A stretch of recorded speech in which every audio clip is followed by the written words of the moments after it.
Bon, bonjour Mike, Bonjour. ravi de t'accueillir sur mon parking de Riorges. Voilà, juste pour expliquer un petit peu aux membres du collectif quel est ton projet, voilà, pourquoi tu rejoins le collectif.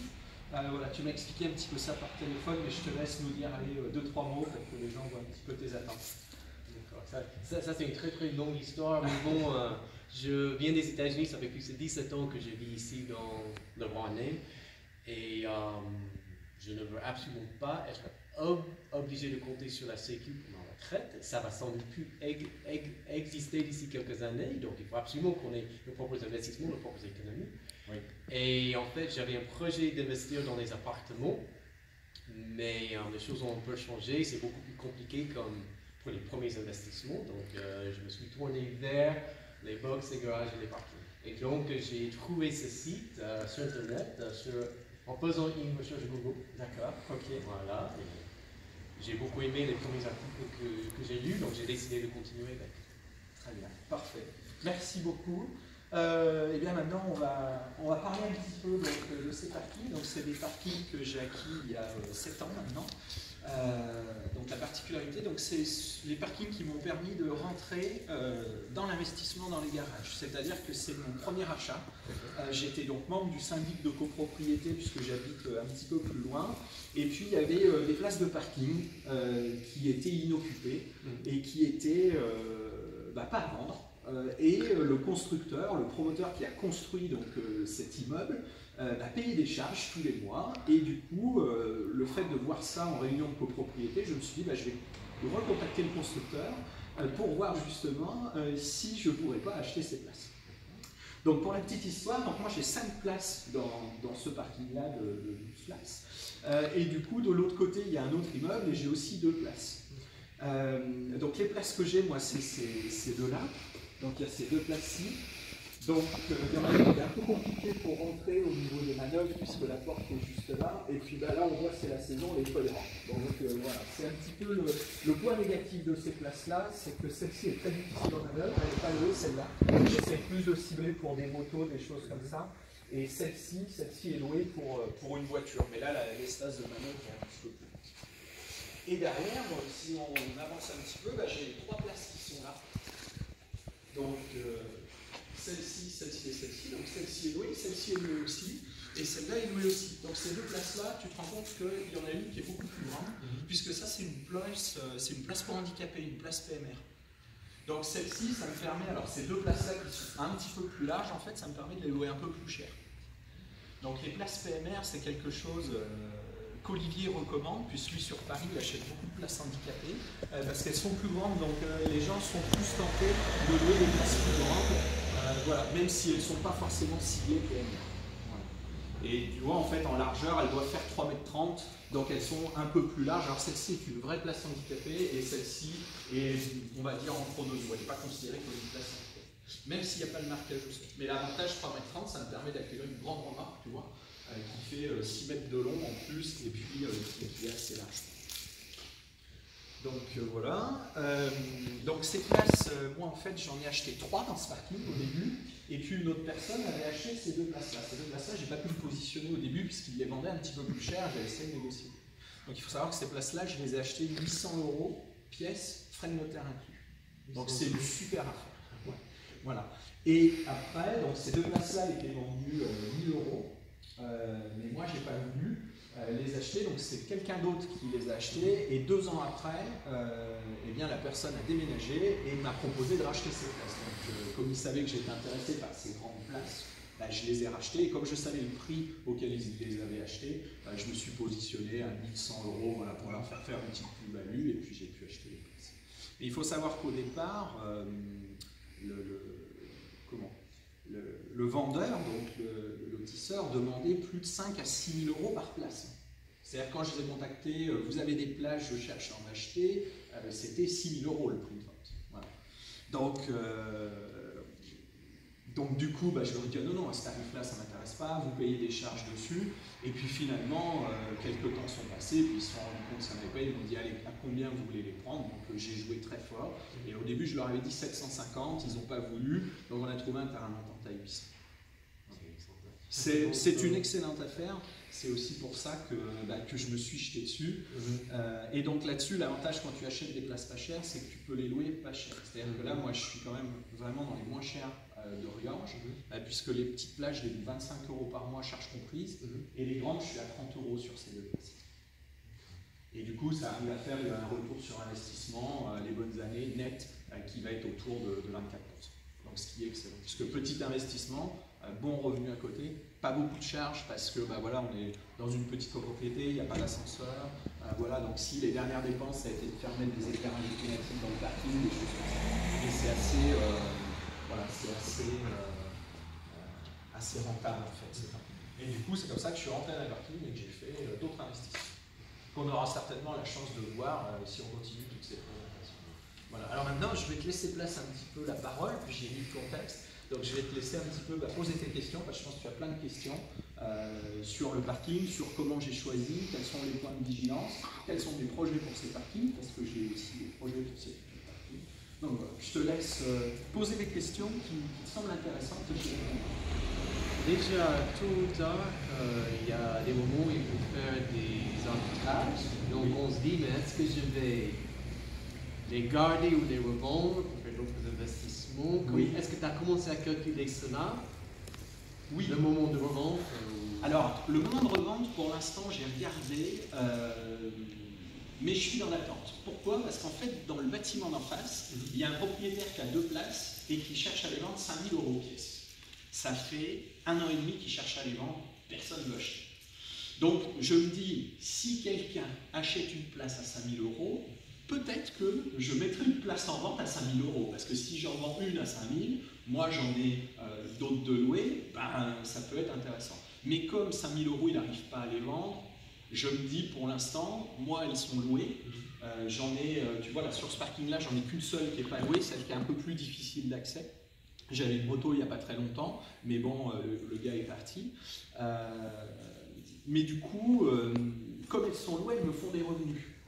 Et comme je ne les ai pas payées cher et que les charges ne sont pas chères, ben pour l'instant, si je devais vendre les garages que j'ai, ce n'est pas ceux-là que je vendrais parce que c'est de tous mes investissements, même l'entrepôt qu'on a, c'est aujourd'hui celui-ci qui est le plus rentable en retour sur investissement. Puisque du coup, les revenus sont des petits loyers, mais comme les places m'ont vraiment pas coûté cher, ben, c'est celle qui me dégage le plus de bénéfices. Donc aujourd'hui, si je devais revendre, ce ne serait pas celle-ci. Pas pour le moment. Pas pour le moment, voilà. Okay. On sent qu'il n'est pas acheté. Bon, ben, il faut. Il faut. Et les prochaines questions, il y a plein de personnes qui disent ouais, je pense à plein de personnes qui se disent ouais, peut-être que je vais devenir membre du forum ou non et tout ça. Oui. Ouais, mais bon, les apparts, on a beaucoup plus de loyers. Donc on gagne beaucoup plus les garages, c'est vraiment pour les petits joueurs. Ben, pourquoi investir dans les box, les garages et les parkings quand je pourrais tout simplement acheter un appart? Alors ça c'est une très bonne question. Moi j'ai eu un appartement, un petit studio, j'ai eu que des problèmes.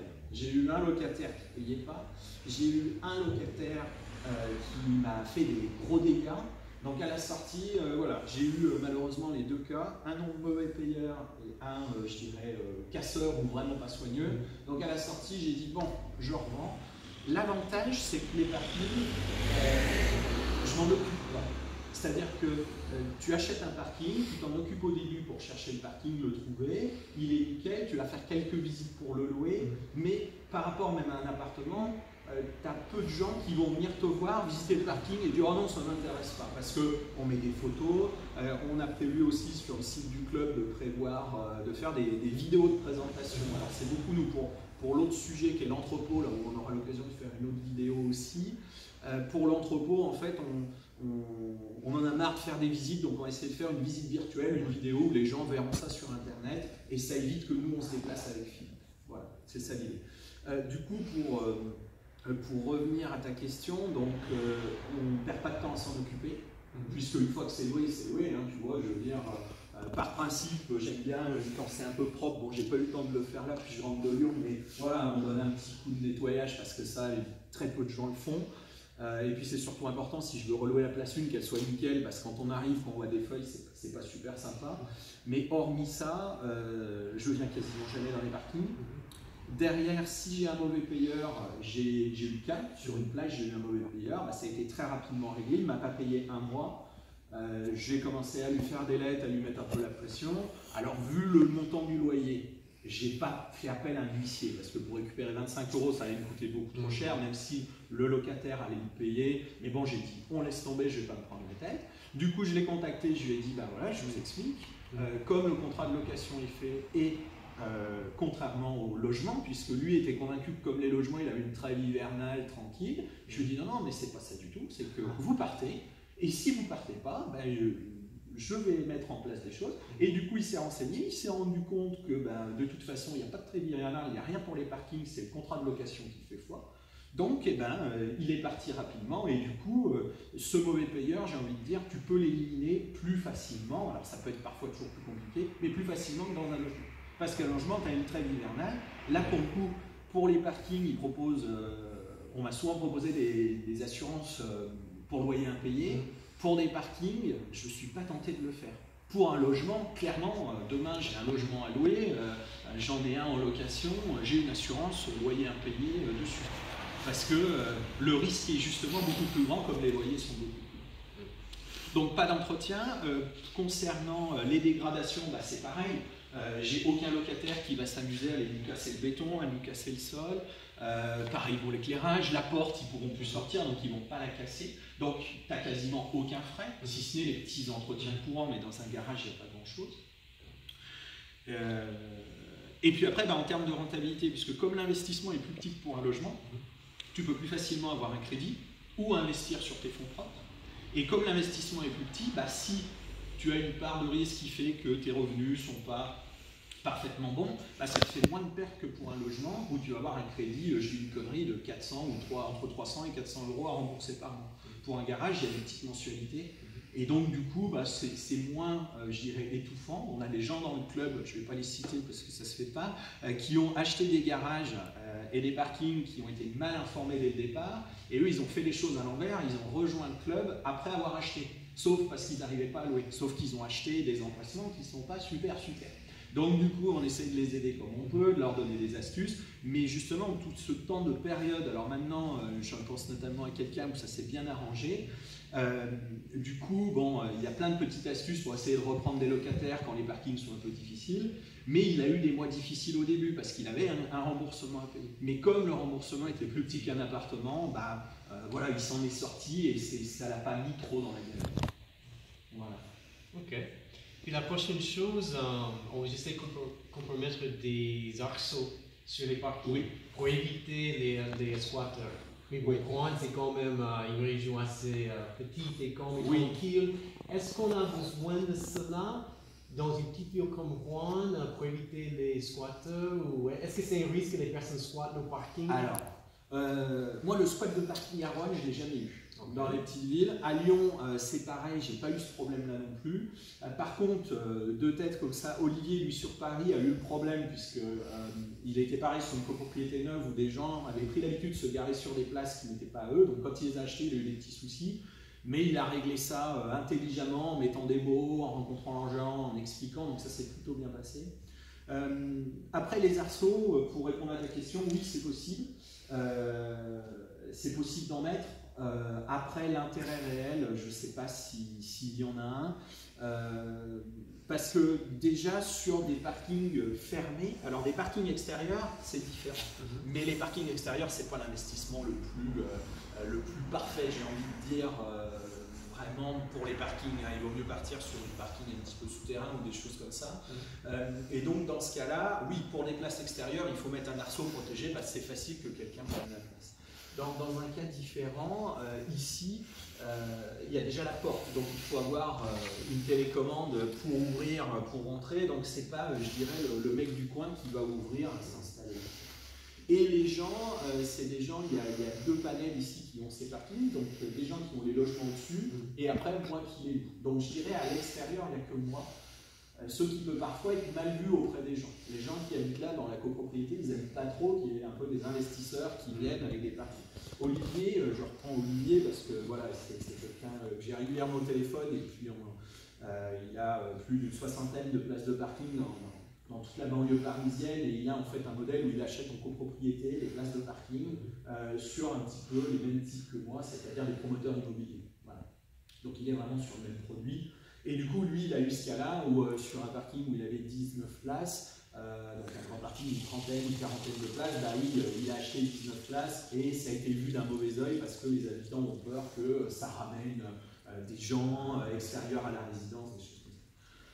Dans ce cas-là, moi, j'ai pas eu de soucis. Il y a eu une personne qui a eu un peu des inquiétudes, mais c'est ce que je vais expliquer. Moi, je ne vais pas louer à des gens qui vont faire du bricolage dans les voitures. C'est interdit par contrat de location, et ça, j'insiste, il faut vraiment se le protéger parce que sinon, après, on est embêté. Pas d'activité commerciale, donc c'est des gens qui viennent, qui gardent leur voiture. Et il y a même des gens qui ont pris une deuxième place dans la résidence, parce qu'en fait, dans la résidence, il y a une place affectée par logement. Et donc, bah, aujourd'hui, malheureusement, tout le monde a 2 voitures, ou heureusement, ça dépend des villes. Et du coup, bah, j'ai dans les locataires, il y a des gens qui habitent au-dessus, il y a des gens qui habitent dans la rue un peu plus loin.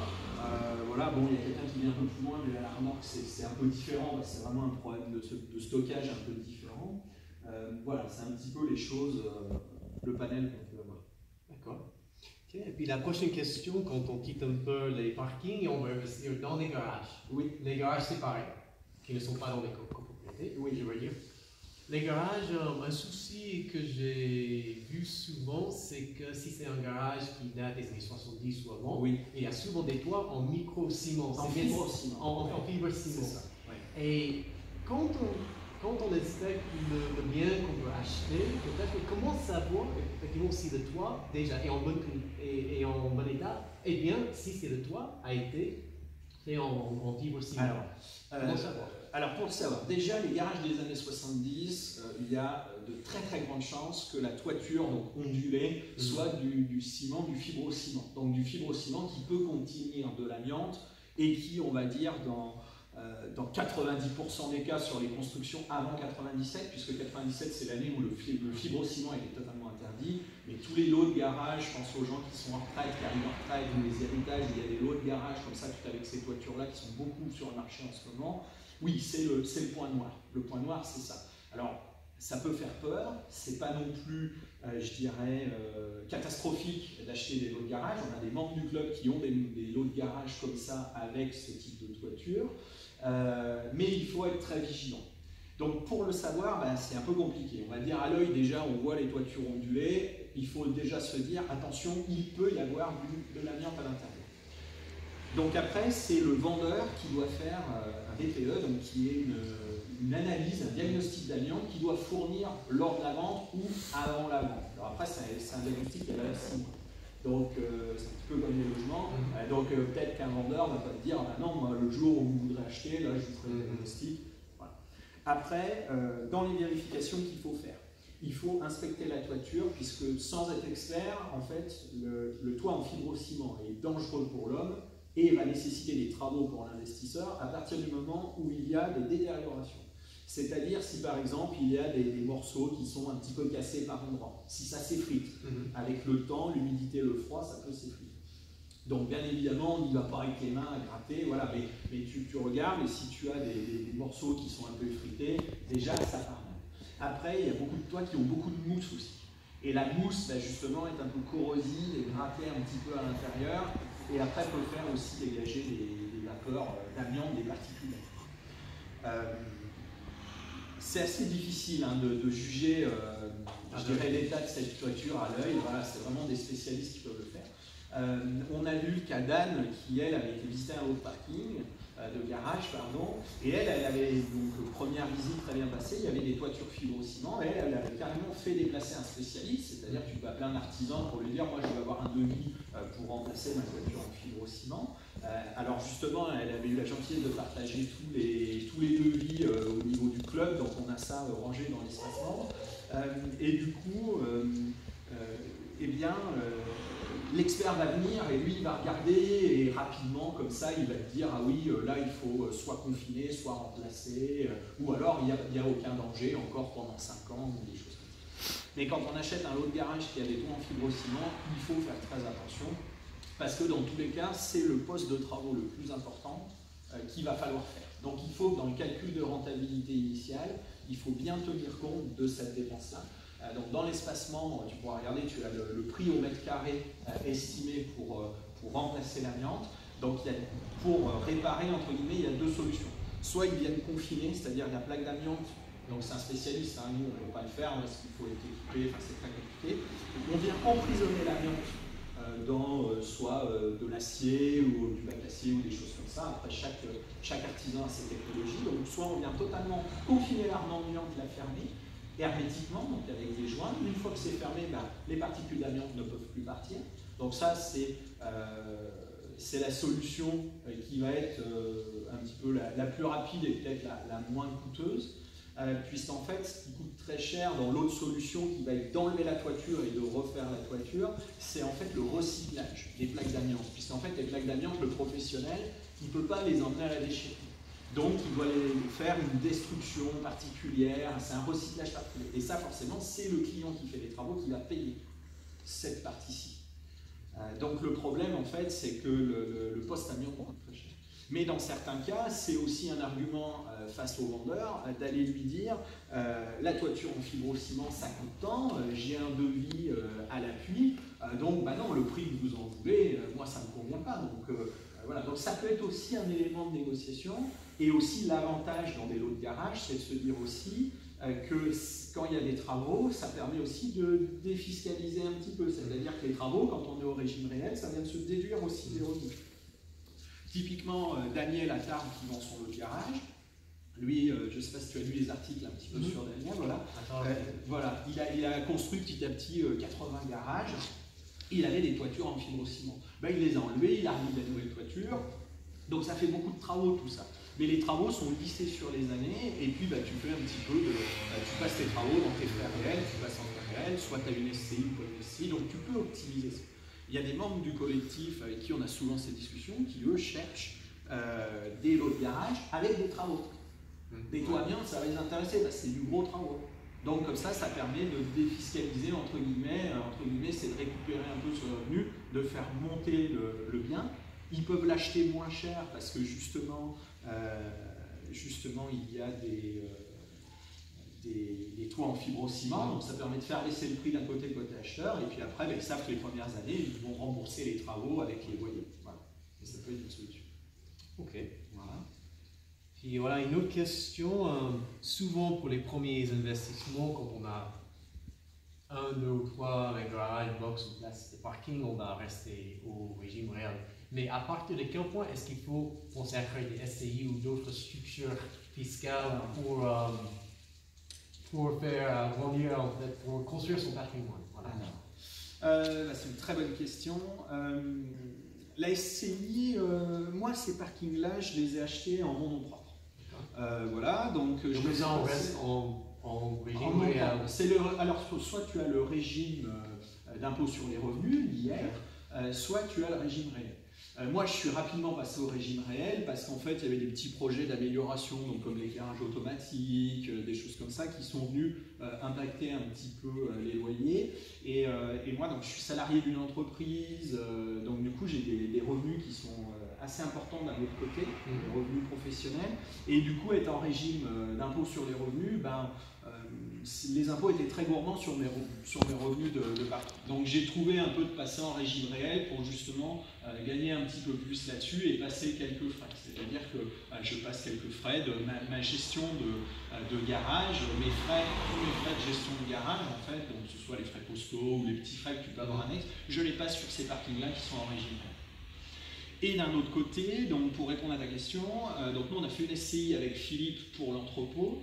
Alors déjà c'était un petit peu différent parce qu'on était 2 acheteurs donc sans lien, donc il fallait déjà avoir une sorte de structure pour protéger, je dirais, l'investissement de chacun en cas de coup dur. Et après la SCI va vraiment dépendre de tes projets, c'est-à-dire que la SCI va être très intéressante fiscalement, puisque nous on a créé une SCI en impôt sur les sociétés, mais on aura l'occasion d'en revenir dans les modules SCI qui sont toujours en cours de rédaction, mais on avance petit à petit.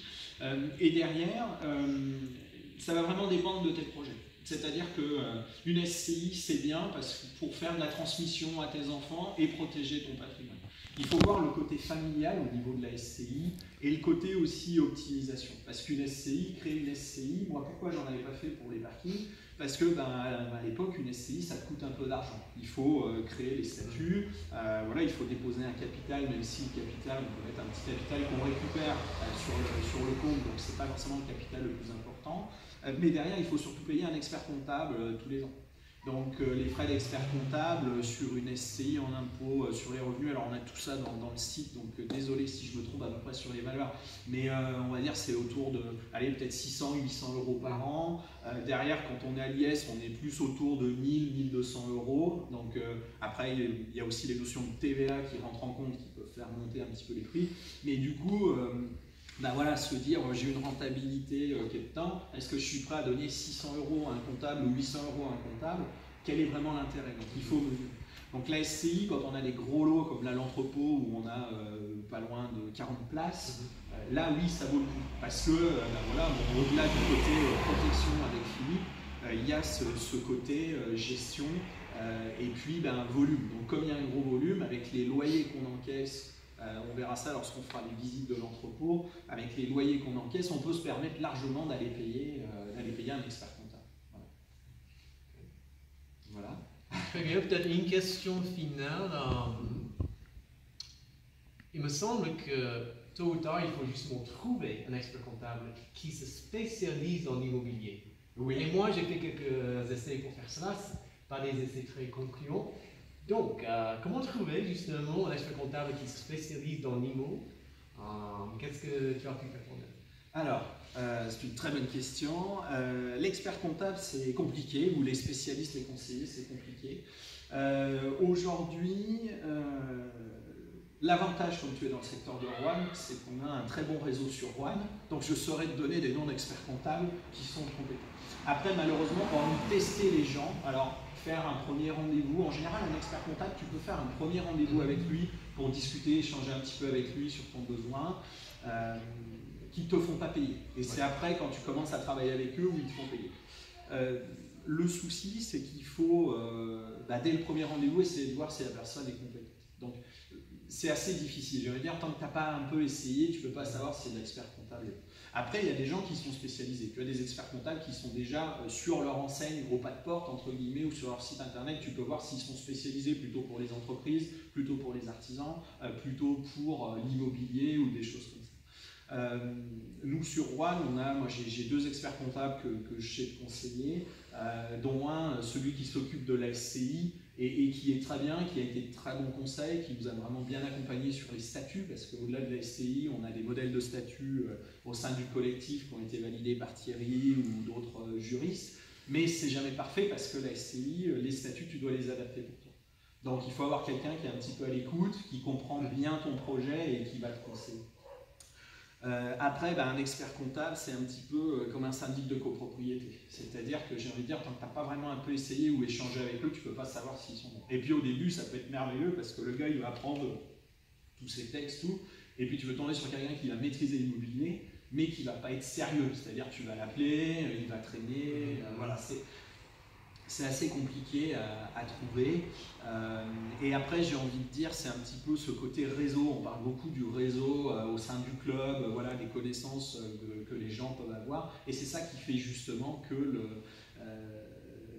j'ai envie de dire, quelqu'un qui a déjà essayé un expert comptable, comme moi sur One, je vais savoir te conseiller des gens en disant tu peux aller chez eux, il n'y a aucun souci, ils sont très sérieux. Voilà. Mais c'est vrai que pour les gens qui sont dans des villes un petit peu isolées, en dehors du groupe, c'est un peu plus compliqué de trouver des gens sérieux. Après, il y a aussi des experts comptables, je dirais, pour les parkings qui sont un peu plus light. C'est-à-dire que tu peux, quand tu n'as pas de SCI, tu n'es pas obligé d'avoir un expert comptable, mais quand tu as une SCI simple, où tu ne vas pas avoir de TVA, où tu ne vas pas avoir de choses trop compliquées, on a justement mis en place le module de gestion locative sur le site qui est orienté aussi avec la comptabilité en ligne. Parce que nous, sur la SCI, aujourd'hui, l'expert comptable, on l'a pris au début pour tout. Et petit à petit, en fait, l'idée avec l'entrepôt, c'est de garder l'expert comptable pour la validation des comptes. Donc tu payes juste une validation, mais derrière, d'avoir toute la comptabilité gérée par le système en ligne. Donc du coup, l'enveloppe, je dirais, qu'on va donner au comptable va baisser un peu parce qu'il ne va pas tenir toute la comptabilité. Il ne va pas aller gérer si tu as des factures, des choses comme ça. je veux dire, il va pas passer du temps régulièrement, tous les mois, tu vas pas lui envoyer des factures pour archivage.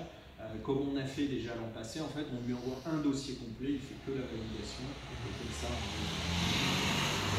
voilà. Donc voilà les questions principales que j'ai. Les questions principales, parfait. Après, est-ce que tu as commencé la formation acheter mes premiers parkings ou... Oui, je suis à peu près à mi-chemin. D'accord, ok. Donc justement, je faisais un module ce matin. D'accord, voilà. Très bien. Bon, parfait. Donc normalement, cet accompagnement te permet de voir un petit peu, donc déjà, je dirais, ton niveau sur les calculs de rentabilité, comment tu es à l'aise. Après, donc, tu vas avoir une partie où il y aura des visites, où il va falloir trouver le parking qui te plaît, puisqu'en fait, l'avantage de la niche des parkings, c'est qu'il y a plusieurs types de produits. Il y a des places de parking comme ça, il y a des places de parking extérieures qui ne sont pas forcément les produits très aimés au sein du club, ce que je peux comprendre. Après, tu vas avoir donc des garages qui peuvent être donc des garages soit en hyper centre-ville, soit dédiés à du stockage, soit acheter des parkings comme ça pour les faire boxer. Ou derrière, tu peux aller même plus loin donc sur des entrepôts ou des locaux artisanaux, voilà, il y a un petit peu tout ça. Et récemment, on a pas mal d'investisseurs dans le club aussi qui sont lancés dans les caves, donc on prépare un petit bout aussi sur les caves, parce que les caves, ça reste un petit peu dans le même giron, c'est des investissements qui sont un peu boudés, qui ont été longtemps boudés, et finalement qui peuvent donner des bonnes rentabilités. Derrière, donc, tu vas visiter un petit peu différents types. Tu vas trouver des annonces, tu vas visiter. Alors moi, je serais ravi de t'accompagner sur des visites si tu veux. On pourra se faire des petites séances et puis regarder un petit peu tout ça. Et derrière, l'idée, quand tu auras trouvé le produit qu'il te faut par rapport à ton projet, le montant d'investissement qui te va bien, là, tu vas pouvoir passer sur une partie vraiment stratégie projet, donc qui est aussi dans la partie formation, où tu vas vraiment définir un petit peu vraiment ton projet, ton besoin, et quel est le meilleur produit par rapport à ce que tu veux faire. Moi, je ne suis pas un très bon exemple, parce que moi, en fait, j'ai plein de produits différents. J'ai de la place de parking, comme ça, j'ai du garage, donc du garage où on ne peut pas faire de garde-meubles parce que je suis sous des logements. J'ai donc de l'hivernage de camping-car caravane avec l'entrepôt, et avec l'entrepôt aussi, on a une autre partie qui est du stockage garde-meubles. On est aussi en train de travailler avec Philippe sur un petit peu l'avenir, on verra, donc qui va être aussi le gardiennage de voitures de luxe. Voilà, puisqu'on a eu le plaisir d'entrer une très très belle voiture dans l'entrepôt, mais bon, on ne peut pas trop vous en dire plus parce que voilà, il faut quand même qu'on garde un peu de sécurité pour le propriétaire. Et après derrière, on a aussi sur l'entrepôt une partie où on s'est adapté, où on loue à une entreprise. Voilà. Donc on a un peu, moi j'ai un peu le panel un peu très vaste. J'ai du garage en propriété, en SCI, en bail emphytéotique, donc en amodiation, qui sont donc des contrats longue durée où en gros je suis propriétaire pendant 40 à 50 ans et à moi de rentabiliser. Voilà. Du coup, moi je suis un peu le gars qui a un peu tout, voilà, un peu tout varié. Mais au sein du club, il y en a plusieurs qui font comme moi. Et derrière, il y en a aussi qui sont plus dédiés. On parlait d'Olivier tout à l'heure. Olivier, lui, il est vraiment dédié. Un type de produit, des places de parking en copropriété autour de Paris, c'est son produit phare. Voilà. Il est dans ce cadre-là. Il est ultra spécialisé là-dedans parce que c'est un produit qu'il maîtrise parce qu'il le connaît par cœur. Il va au premier coup d'œil savoir quels sont les problèmes qu'il peut avoir, voilà, il va savoir identifier les choses. Donc voilà, donc la formation normalement elle doit t'emmener, puisqu'elle a emmené différents membres à acheter, donc elle doit t'emmener normalement à visiter, puisque c'est ça le plus important, c'est de visiter, venir dans des endroits comme ça pour regarder, alors on peut en parler, mais voilà, donc ça peut être les portes d'accès, regarder un petit peu la sécurité, ça c'est assez important, l'éclairage aussi dans les garages, c'est très important aussi. Il y a l'éclairage, il y a la sécurité, il y a par exemple aussi les volumes de place. On voit par exemple ici, si on s'approche, que ici la particularité de l'autre côté c'est assez droit et là il y a un pente qui descend. Donc ça au début j'étais un petit peu hésitant parce que je me disais un véhicule très haut, puisque là c'est la toiture. Et finalement, pour avoir essayé, puisque moi j'ai essayé, j'avais un copain qui avait un grand véhicule, donc je me dis tiens, avant d'acheter ces deux places-là, les places qui étaient là, je lui dis j'ai récupéré un bic, donc tu viens avec ta voiture et tu viens. Et finalement, on s'est rendu compte que ça passait. Alors bien sûr, il faut se mettre en marche avant, en marche arrière, il aurait touché, mais ça passe. Donc comme ça passe, c'est un petit peu intéressant. Et comme par exemple dans un parking là, puisqu'on en parle, eh bien, on a un partenariat avec le club, avec Bobcash, une société qui va fermer des places de parking pour les transformer en garage.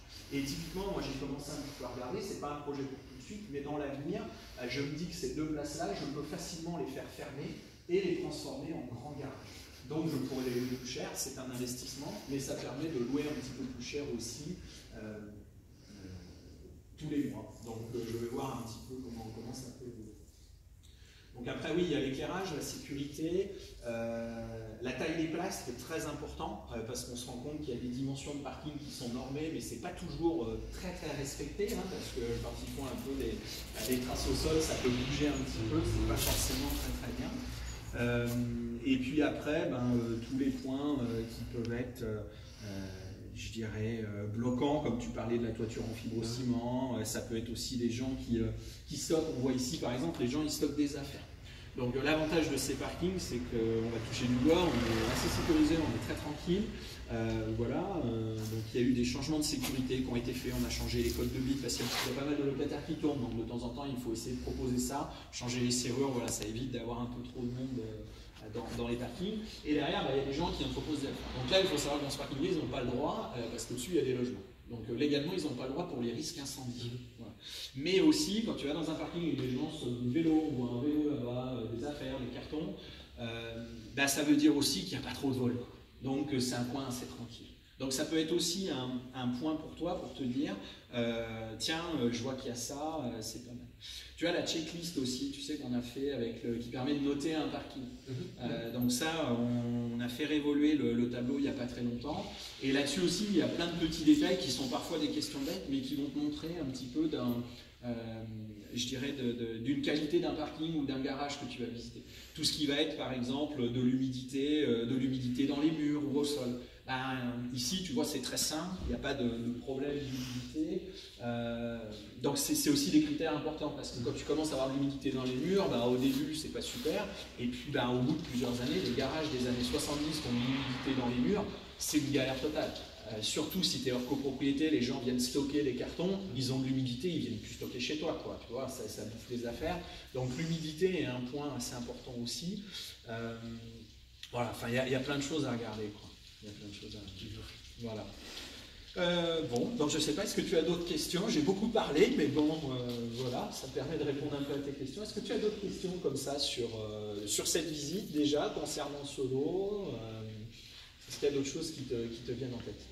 Pour le moment, rien en particulier. Bon. Non, je pense que tu as très bien répondu aux questions, mais beaucoup de détails. Super, super. Parfait, très bien. Eh bien, Mike, je vais te remercier. On va arrêter cette vidéo-là et puis on aura bien l'occasion de refaire une autre vidéo dans le futur sur des visites ou autre chose. See you soon.